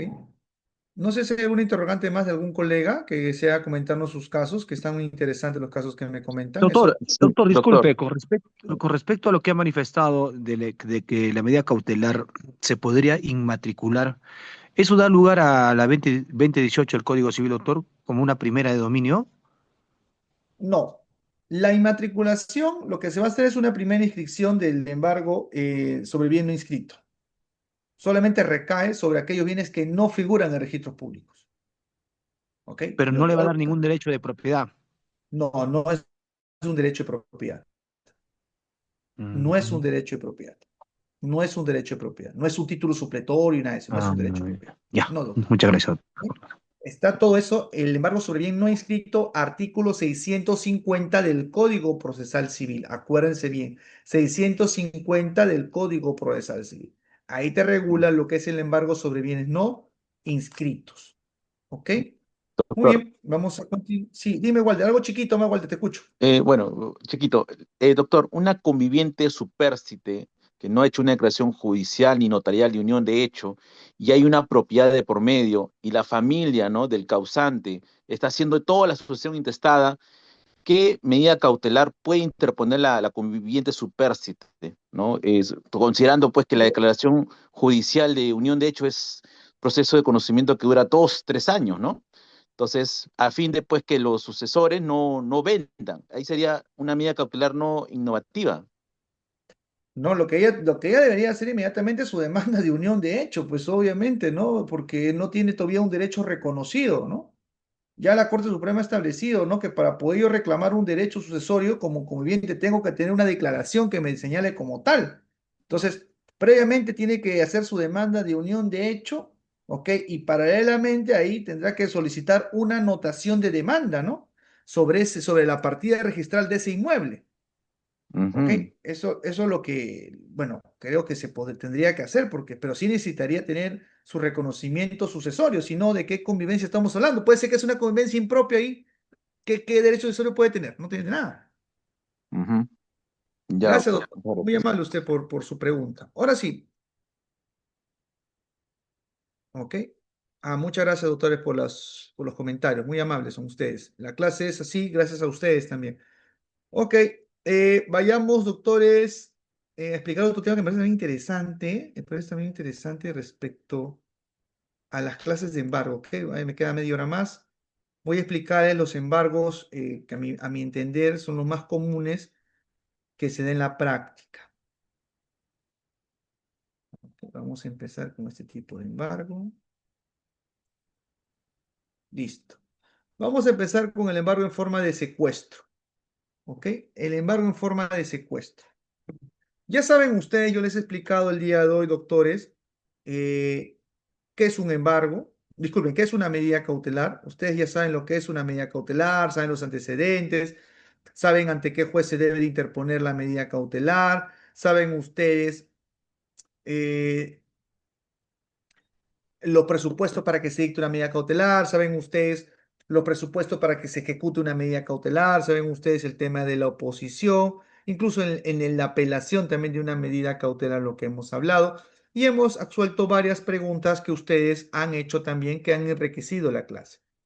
Vamos a explicar ahora nosotros algunas medidas cautelares en este tiempo, ya que me queda corto, que considero que se dan en la práctica, ¿ok? Que son las más comunes en la práctica, que seguramente ustedes también lo han visto. Vamos a empezar primero con el embargo en forma de secuestro, artículo 643 del Código Civil. Primero, ¿qué es secuestro? Secuestro es desposeer, ¿no? Agarrar, coger. El secuestro se da para bienes muebles, para bienes muebles.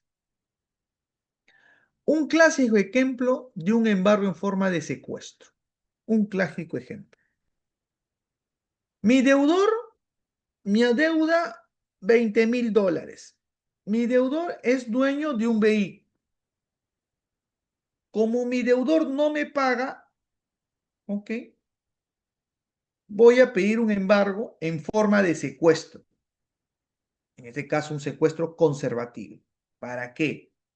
Para decirle, juez, quiero embargar en forma de secuestro conservativo el vehículo del deudor con número de placa tal, tal, tal, porque me adeudo.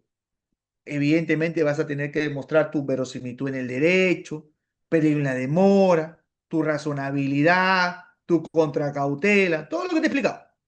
Si cumple con todo eso, ¿ok? El juez te va a conceder tu medida cautelar de embargo en forma de secuestro conservativo.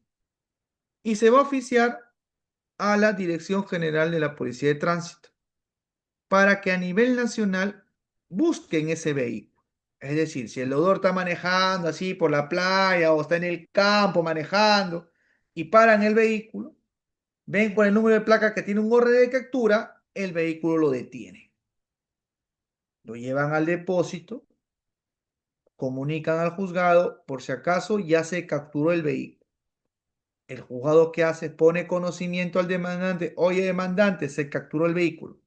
Así que el demandante con el custodio se apersonan al depósito donde está el vehículo conjuntamente con el secretario de juzgado para que hagan el acta de entrega que le están entregando al custodio.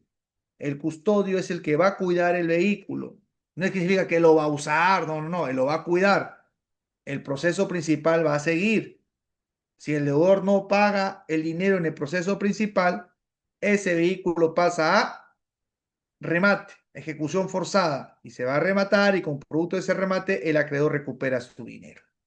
Eso es, señores, así, en términos sencillos, el embargo en forma de secuestro. En la práctica se utiliza bastante esta figura para embargar vehículos. Vehículos. Dime, Jaime, una chiquita nomás para continuar, porfa.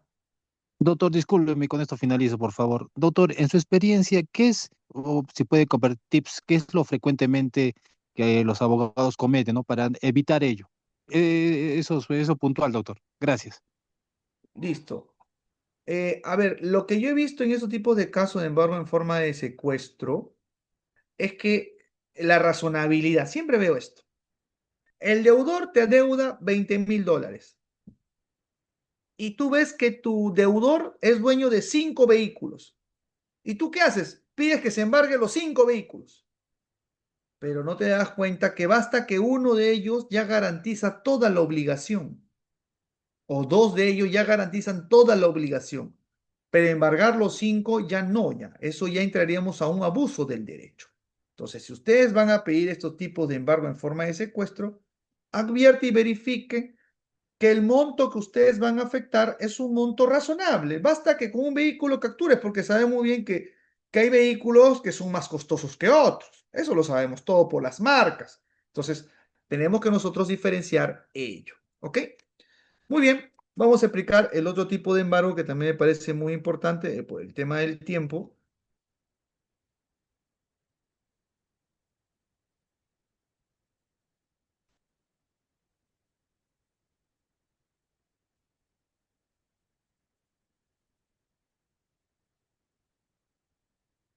Este es el típico tipo de embargo, el embargo en forma de inscripción. Me imagino que ustedes ya lo han escuchado ya. Embargo en forma de inscripción. Como su nombre lo dice, embargo en forma de inscripción. ¿Qué significa el embargo en forma de inscripción? Que vamos a embargar un bien que está inscrito en los registros públicos. Vamos a embargar un bien que está inscrito en los registros públicos, ya sea un bien mueble o un bien inmueble. ¿Ok? Porque ustedes saben que bienes muebles también se inscriben en los registros públicos, pero ¿no? Claramente los vehículos. Inmuebles, ya sabemos, bueno, los terrenos, departamentos, casas, edificios, ¿no? Entonces, si mi deudor es dueño registral, si mi deudor es dueño registral de un bien, que este bien está inscrito en los registros públicos, y yo lo tengo que demostrar con la partida registral. Tengo que sacar la partida registral actualizada, obviamente, de fecha más reciente, y decirle, oye, juez, por si acaso, mi deudor es dueño registral. Mira, acá está la partida. ¿Ok? Así que concédeme, por favor, el embargo. El juez dice, bueno, sí, pues efectivamente veo que el dueño de ese inmueble es el deudor. Ahí está su nombre, ¿no? Entonces, está su nombre, está su DNI, es la persona. Entonces, ¿qué va a hacer el juez? Te va a conceder esa medida cautelar en forma de inscripción. Si el juez te concede, va a cursar oficio a los registros públicos para que en un asiento registral inscriban el embargo. Es decir, en el asiento registral va a haber un extracto, una anotación donde se va a inscribir ese embargo. Donde va a decir, se ha embargado este bien por este monto y ordenado por este juzgado. ¿Qué significa? Que si alguien quiere comprar ese bien, ya sabe que está un bien embargado. Ya sabe que si lo compra, puede ser que si no se paga esa deuda, ese bien pase a remate y le va a perjudicar a él. Y él no va a decir, oye, pero yo soy un tercero de buena fe registral. No, señor, tú no eres un tercero de buena fe registral, porque tú compraste un bien que ya tenía un embargo en los registros públicos. ¿Ok? Entonces, ese es un embargo en forma de inscripción. El embargo en forma de inscripción es aquel embargo que va a inscribir una suma de dinero que adeuda el propietario de ese bien en esa partida. Si mi deudor B es dueño del inmueble X, si mi deudor B es dueño del inmueble X, entonces yo voy a embargar en la partida del inmueble X. Si mi deudor no me paga, entonces ese bien que esté embargado va a pasar a ejecución forzada y a un remate a futuro, señores. Entonces ustedes se advierten que su deudor le adeuda sumas de dinero, ¿ok? Y su deudor tiene propiedades a su nombre, llámese terrenos, casas, edificios, vehículos, y tú crees dentro de tu estrategia que lo más factible es embargar en forma de inscripción, puedes solicitar el embargo. Pero nuevamente caigo y les digo, Si con un bien tu deudor ya garantiza la obligación, ¿para qué vas a embargar todo? No, ya no es eso, no sería razonable. ¿Ok? Entonces, eso es un embargo en forma de inscripción, señores. ¿Ok? Muy bien. Ahora vamos a otro tipo de embargo que también me parece muy interesante y que también se estila bastante de ver en la práctica. El embargo en forma de retención. ¿Ok? El embargo en forma de retención, señores. ¿Ok? Yo me imagino que este tipo de embargo muchos de ustedes lo han escuchado bastante, ¿no? Cuando la SUNAT embarga, ¿cierto? ¿No? En cuestión coactiva, cuando uno paga los impuestos, ¿no? ¿Ok? O la misma municipalidad, cuando no cumples con pagar, ¿qué hacen? Embargo de forma de retención, ¿qué significa? Uy, me embargaron mis cuentas. Eso es simple. El embargo en forma de retención se utiliza comúnmente cuando te embargan tus cuentas. ¿Qué Doctor, cuentas? Cuentas disculpe, una bancarias. consulta. ¿Cómo estás? ¿Me dejas acabar la idea, Jennifer, porfa? Y te doy uso la palabra si fueras tan amable, por favor. ¿Ok? Muy bien. El embargo en forma de retención, como les decía, entendámoslo rápidamente. Embargo en forma de retención, ¿qué significa? Me van a retener, me van a retener, me van a pausar. En la práctica, este tipo de embargo en forma de retención, ¿dónde se utiliza? En las cuentas bancarias. En las cuentas bancarias. Ejemplo, vamos a los ejemplos.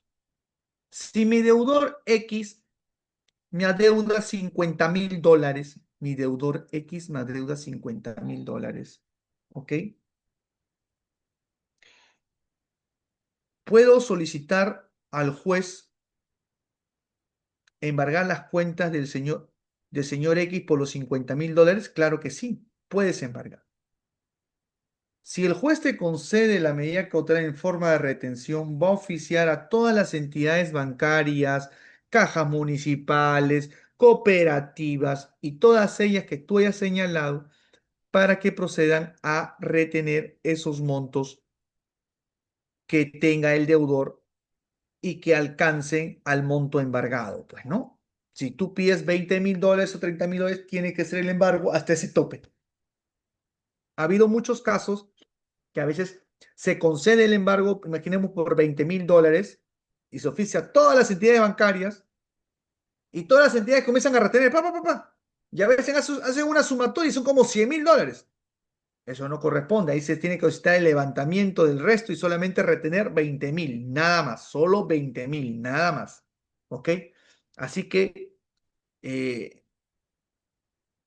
si ustedes conocen, saben que su deudor tiene dinero en este banco específicamente, de frente pide que se embargue a ese banco en forma de retención, de frente, para que sea mucho más rápido. Porque si tú pides a todas las entidades, a todas las cajas operativas, a todas las cajas municipales, imagínate, pues hay que esperar que cada una de ellas mande su informe si hay o no hay. Hay o no hay. Hay o no hay. A veces el abogado tiene que ser como un trabajo como de investigador, ¿no? Tienes que investigar más o menos en qué cuenta el deudor tiene dinero, ¿no? Para que tu embargo de retención sea más efectivo, sea mucho más rápido, ¿no? ¿Ok? Entonces, el embargo en forma de retención tiene por finalidad embargar, ¿ok? En sentido práctico, las cuentas bancarias que pudiera tener el deudor, ¿no? Con la finalidad de que con ese embargo se pueda hacer un cobro más adelante. Ahora sí, doctora Jennifer, discúlpeme, ahora sí le escucho, por favor. Doctor, disculpe que le haya cortado la idea. Mi consulta, doctor, era si es posible solicitar una medida de embargo sobre bienes del deudor a través de una letra de cambio no protestada o vencida en calidad de título ejecutivo y en caso que sea afirmativo, ¿cuál sería el procedimiento adecuado conforme a la legislación no vigente? ¿Se puede embargar título valores? Esa es la pregunta concreta de la doctora. Sí, sí se puede hacer, doctora, y te permite el artículo 652 del Código Civil. El artículo 652 del Código Civil justamente nos habla de los secuestros de títulos de crédito, ¿ok? Cuando se afectan, artículo 652 del Código Procesal Civil, cuando se afecten títulos, valores o documentos de crédito en general, estos serán entregados al custodio haciéndose la anotación respectiva en el documento, conjuntamente con copia certificada de su designación y del acta de secuestro, a fin de representar a su titular. El custodio queda obligado a todo tipo de gestiones y actuaciones que tiendan a evitar que el título se perjudique y ya depuesta de inmediato a la orden del juego del dinero que se obtenga, ¿no? Entonces, ¿se puede secuestrar o embargar títulos de crédito y títulos valores? La respuesta es correcta, sí se puede hacer. El 652 te lo permite. Dime, Javier, ¿cómo estás? Gracias, ¿Qué doctor. tal? ¿Qué tal, doctor? Ya, Yo por tenía una ayer. consulta. ¿Todas las cuentas bancarias se pueden embargar o hay algún tipo de cuenta bancaria que es inembargable? Por ejemplo, la cuenta sueldo. Y por otro lado, el embargo en forma de retención se puede hacer a través de la SBS para que notifique a todos los bancos o tiene que ser personal a cada banco. Muchas gracias. Gracias, Javier, por la pregunta. Muy bien, primero vamos con la primera pregunta, ¿ok? Respecto a las remuneraciones, mejor dicho. Doctor, ¿se pueden embargar las remuneraciones del deudor? Muy bien. Vayamos todos nosotros, mis amigos, antes ya de irnos ya. Artículo 648 del Código Procesal Civil. El artículo 648 del Código Procesal Civil que ustedes están apreciando y, ok, seguro están apuntando. El 648 del Código Procesal Civil te habla de bienes inembargables, ¿no? O sea, ¿qué bienes no se pueden embargar? No se puede, está prohibido embargar, no se puede. ¿Ok? No se puede. Muy bien. El artículo 642, específicamente me voy a ir, doctores, al inciso 6. Específicamente, inciso 6 del artículo 642 del Código Procesal Civil, que nos dice que son inembargables, escuchen, las remuneraciones y pensiones cuando no excedan de 5 unidades de referencia procesal. El exceso es embargable hasta una tercera parte. Entonces, a la pregunta concreta que nos hace el doctor Javier. Doctor, ¿puedo embargar una cuenta sueldo, es decir, una cuenta donde el deudor cobra su remuneración? La respuesta es sí, siempre y cuando ese exceso de embargo sea hasta la tercera parte. Sí se puede. Ha habido muchos casos donde, por ejemplo, ese deudor adeuda 30.000 soles y el acreedor dice, bueno, señor juez, quiero que se le embargue su remuneración hasta el exceso permitido hasta que se llegue al tope de los 30.000 soles que me dé. ¿Qué significa? Que mensualmente le van a descontar ese exceso hasta que se llegue a los 30.000 soles. ¿Eso se puede? Sí se puede, doctor. Ahí está la prueba. Inciso 6 del artículo 642 del Código Procesal Civil. ¿Sí se puede? Claro que se puede. ¿Ok? Y bueno, y en alimentos saben que se puede embargar hasta el 60%, ¿no? Y eso es una cosa de familia ya. Y a la segunda pregunta, doctor, ¿podemos oficiar a la CBS para que sea más rápido, para que notifique a todas las entidades bancarias? Sí, doctor, sí se puede hacer eso, claro que sí. Pero acuérdate que el CBS va a notificar a todas las entidades bancarias, ¿ok? Cajas municipales o cooperativas, de ser el caso, para que también hagan, efectivicen el embargo. Pero sí se puede realizar, claro que sí, doctor, está bien. No sé si se quedó claro la respuesta, doctor Javier. Sí, doctor, muchísimas gracias. Listo, muy bien. Ok, ok. A ver, veo que en el chat me ponen, y la asignación anticipada. Bueno, la asignación anticipada está en el artículo, si no me equivoco, 675 del Código Procesal Civil, que es una figura que utilizan en tema alimentario, ¿no? Pero ya incluso con la modificatoria que hay en el Código de Niños y Adolescentes, ya cuando el juez en alimentos te admite la demanda, ya te está otorgando una medida cautelar de oficio, ¿no? Que es la asignación anticipada, ¿no? Entonces, ahí ya ni siquiera es a pedido de parte, ya el juez está en la obligación de, en la resolución que admite la demanda, otorgarte esa medida cautelar. Lisette me dice, ¿y en obligación de dar suma de dinero? Bueno, Lisette, es claro, ¿no? Si creo que los ejemplos que he puesto caen creo que todos ellos en los supuestos también de suma de dinero. ¿Ok? Muy bien. Voy a explicarle ahora la última medida cautelar que también me parece muy interesante y que se da bastante, bastante en la práctica. ¿Ok? Que he visto bastante también. Es respecto a la anotación de la demanda.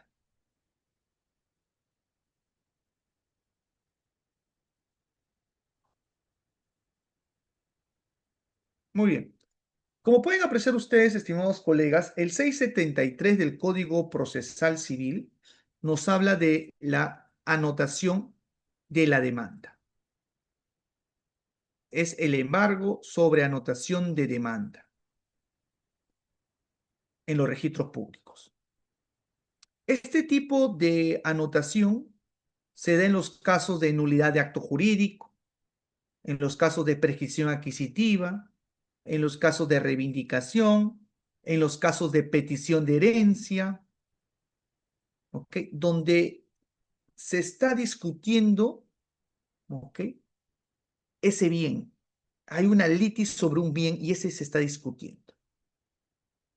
En la anotación de la demanda lo que se va a buscar que en la partida registral de ese bien se inscriba y se diga, oye, por si acaso sobre este bien hay un proceso judicial de por medio. El que lo adquiera, por si acaso se está adquiriendo un bien en litigio. Ojo, esa es la diferencia entre una anotación de demanda con un embargo en forma de inscripción, porque en el embargo en forma de inscripción, el propietario siempre es el deudor y se inscribe un monto de dinero. En cambio, en la anotación de demanda hay discusión respecto a la titularidad, discusión respecto a la posesión del bien y no se inscribe un monto de dinero, solamente se inscribe la controversia que hay sobre ese bien. Vean la diferencia, muy importante. ¿Ok? Entonces, si está, imaginemos, yo interpongo una demanda de nulidad de acto jurídico. Solicito la nulidad de acto jurídico de la compra-venta realizada entre C, porque esa venta no debió haberse realizado. Entonces, voy a pedir una anotación de demanda que se inscribe en la partida registral de ese bien, que ha sido materia de compraventa entre B y C, ¿ok?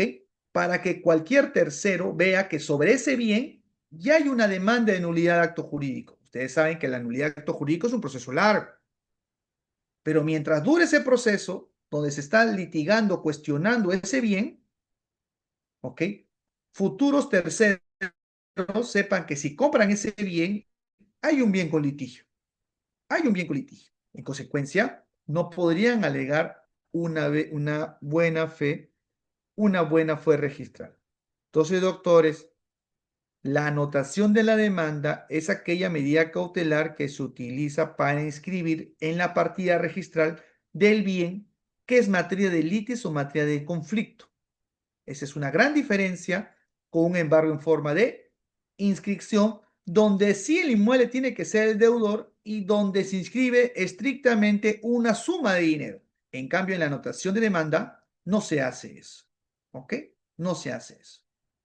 No sé si quedó claro esta última explicación, doctores. Dígame, por favor. Doctores, Sí, doctoras. doctor. Sí, doctor. Listo. Doctores, doctoras, no sé si tienen hasta acá alguna pregunta a todo lo que hemos explicado el día de hoy, por favor. He tratado en el tiempo que tengo, ¿ok? De explicarles estos conceptos, ¿ok?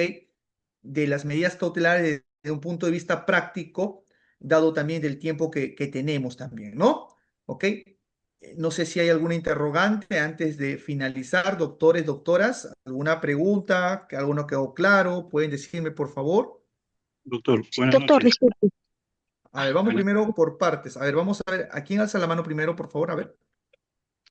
Ya, vamos a la doctora Sandra. Le escucho, doctora Sandra, buenas noches. Doctor, ¿qué tal? Le comento, yo solicité en un caso de violación de suma de dinero de 70.000 soles un secuestro de bienes. Toda vez de que inicialmente solicité embargo en forma de retención de todas sus cuentas, se le embargaron todas sus cuentas más de un año y el señor no hizo ningún movimiento bancario. Por eso es que varié y me admitieron la de secuestro de bienes. Entonces, yo soy de Cajamarca, fui a Chiclayo, le embargamos sus bienes. El señor vivía o vive en una zona muy, muy bonita en Chiclayo, pensaba que iba a tener buenas cosas, pero me di con la sorpresa que su departamento era muy bonito, pero tenía cosas invalorables, muebles viejos, cosas en realidad viejas. Igual le embargué y las trasladé a Cajamarca.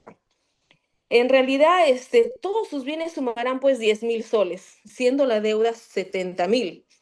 El demandado no ha hecho nada, no ha hecho ningún movimiento respecto al proceso del embargo, ya ha pasado ya pues 8 meses, pero todavía debe. ¿Qué me recomienda hacer en estas alturas, ¿no, del proceso? Si su propiedad de él es en Chiclayo, ¿por qué no embargar en forma de inscripción la propiedad en Chiclayo? Lo ¿No que es pasa que la su nombre? propiedad está a nombre de él y de su esposa, y aparte lo tienen dos bancos embargados. Ah, ok. Bueno, sería un embargo sobre los derechos y acciones que ellos tengan al momento que se liquide la sociedad de gananciales, ¿no? Eso podrías también evaluarlo, pero claro, estaría supeditada a que previamente cobren los bancos, ¿no? Correcto, ¿Ok? Estaría supeditada por un tema de prioridad. Ahora, exacto. ya embargaste en forma de secuestro esos bienes. Bueno, para que ganes tiempo, trata de rematar esos bienes, ¿no? Para que vayas cobrando algo y veas que si hay otra alternativa para poder embargar alguna otra propiedad, ¿no?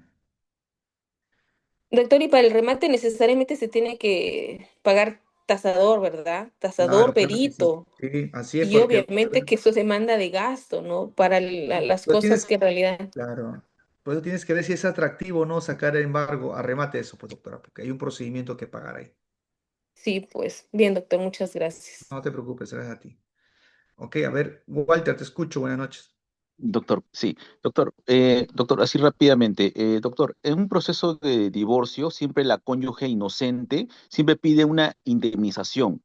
Entonces, en el caso que yo tengo, doctor, el cónyuge culpable tiene un bien propio.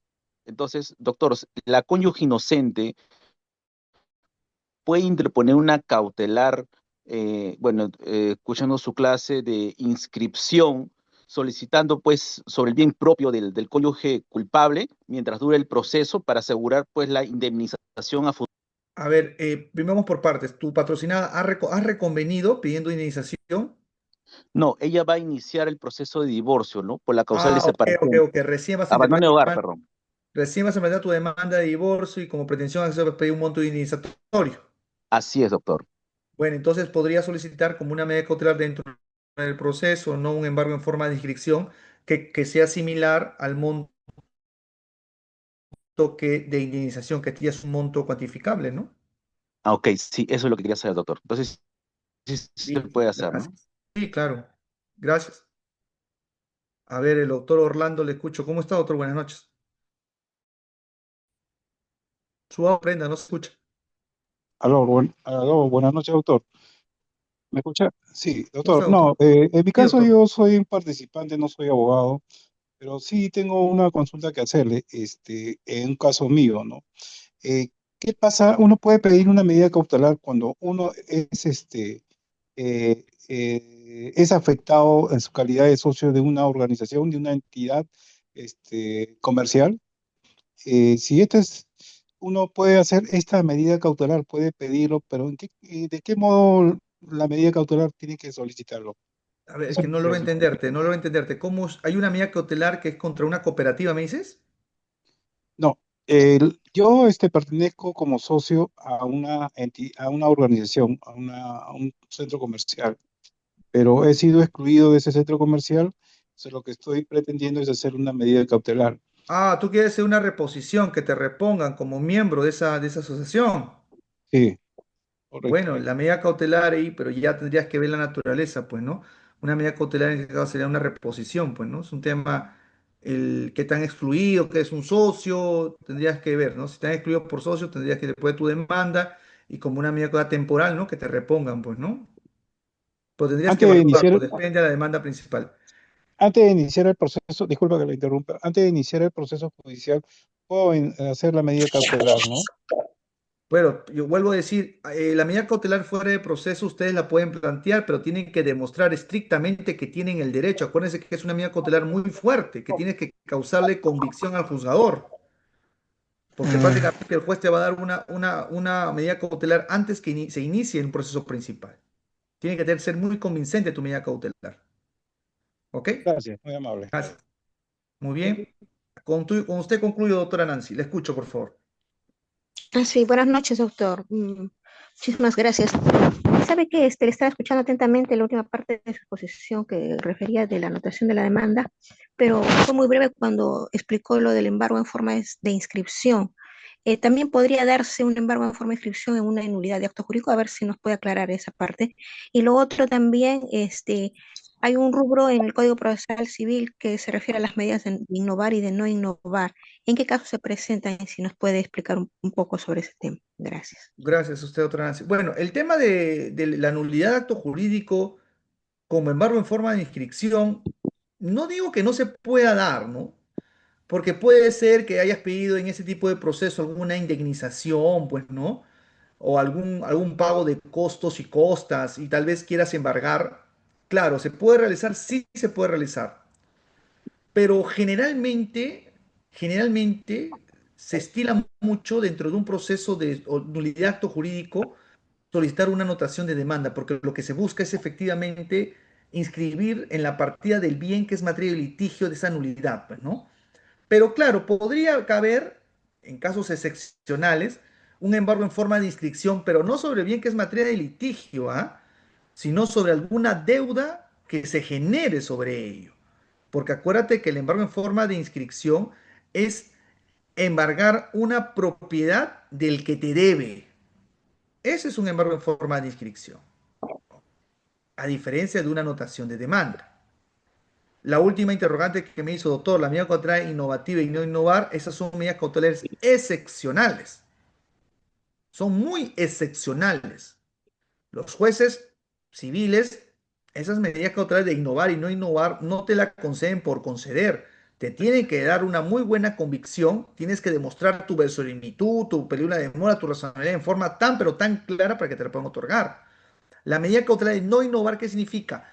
Que no innova, el Estado se mantiene, no cambia el Estado. ¿Ok? Y la medida cautelar innovativa, ¿qué significa? Que el Estado sí cambia el Estado, ¿no? Y el Código Procesal Civil te da varios ejemplos sobre el tema del abuso del derecho, el tema del desalojo, el tema de la interdicción, el tema de los interdictos. Es la medida cautelar de innovar, porque cambia el Estado, de hecho. En cambio, la medida cautelar de no innovar se mantiene. Como por ejemplo, ¿no? Señor juez, prohíbe que se le prohíba a tal persona transferir tal propiedad. No innovar, se mantenga, que no transfiera nada hasta que el proceso se concluya. ¿Ok? Pero ojo, la medida cautelar innovar con de no innovar son medidas cautelares excepcionales. Excepcionales. No te lo van a otorgar por otorgar. Tienes que demostrar 5 veces o 6 veces más tu verosimilitud en el derecho. ¿Ok? Muy bien, doctores, agradecido gentilmente con Andat por la gentil invitación a mi persona eh, y sobre todo a ustedes por su participación y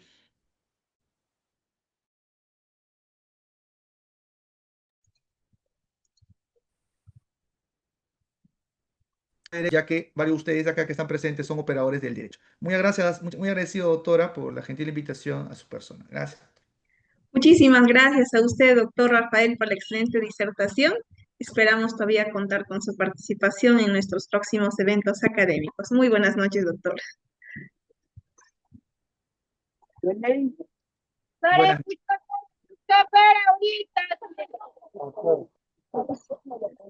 No estoy.